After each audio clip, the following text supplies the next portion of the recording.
the floor to His Excellency Emomali Rahmon, President of the Republic of Tajikistan.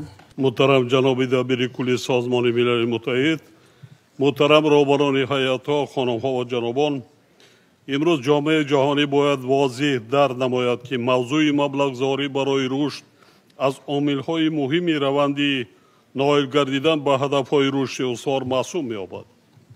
همچنین کشورها را ضرور است که سیاست مسئولیتناک پولی و قرضی را راه‌اندازی کرده هم آهنگسازی سیاست ماکرو اقتصادی را تقویت بخشند تا برای کشورهای رو به ترقی جهت تطبیق روزنامه 2030 فضای مساعد بین المللی فراهم آورده شود.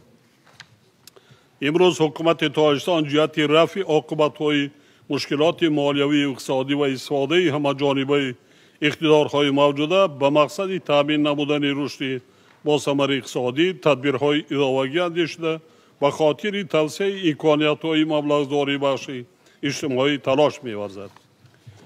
ما چنین می‌شماریم که در برابر روانه کردن مبلغ‌های داخلی فراهمسازی شرایط بین المللی مساعد برای افزایش استحصالات جهت نائل شدن به هدف‌های رشد استوار نقش مهم می‌بازد.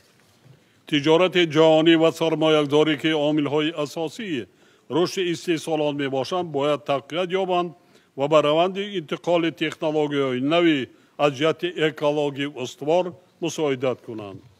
پیامدهای منفی خطر و تهدیدهای معاصر و کوشش‌های ما جهت نائل شدن به رشد استوار مانع جدی ایجاد می‌کنند، بخصوص عاقبت‌های منفی تغییریابی اقلیم که در دوام 10 ساله آخر بیشتر به نظر می‌رسند مثال واضح این گفته هاست.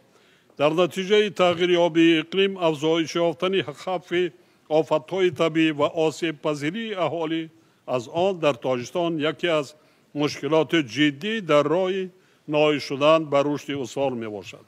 علاوه بر این طی 10 سالهای آخر به طور نظررس آب شدن پیرک‌های تاجیکستان مشاهده می شود که پیامد آن برای تمام منطقه نگرانی کننده است. مسلم است که اندیشیدن تدبیرهای ثمره بخش در سمت تغییریابی اقلیم متعهدسازی کوشش‌های ما را در سطح منطقوی و بین المللی تقاضا می کند.